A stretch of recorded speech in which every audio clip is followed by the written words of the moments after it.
तर stand up comedian Kunal कामरानं उपमुख्यमंत्री एकनाथ शिंदे यांच्यावरती नाव न घेता एक गाणं गायलंय आणि यात त्याने शिंदेंची खिल्ली उडवली आहे। त्यामुळेच शिवसेना शिंदे गट आता चांगलाच आक्रमक झालेला आहे। कुणाल कामराच्या खार इथल्या सेटची संतापलेल्या शिवसैनिकांनी तोडफोडही केली आहे। स्टुडिओची तोडफोड केल्यानंतर कुणाल कामराने सोशल मीडियावरती एक पोस्ट केली आहे। कुणाल कामरानं लाल रंगाचा संविधान हातात घेतलेला फोटो पोस्ट केलेला आहे।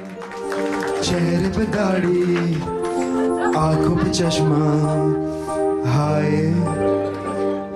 मंत्री नहीं वो दल बदलू है और कहा क्या जाए जिस थाली में।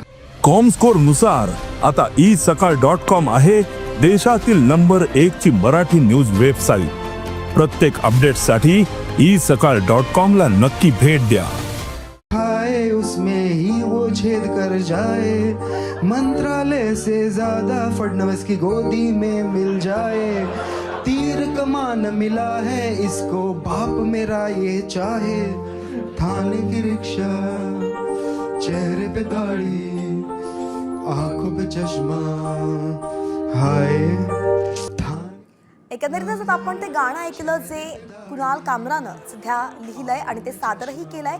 हे गाणं त्याने सादर केल्यानंतरच शिवसैनिक आक्रमक झाले आणि त्याच्या सेटची तोडफोड करण्यात आल्याचे दृश्य आपण पाहतोय।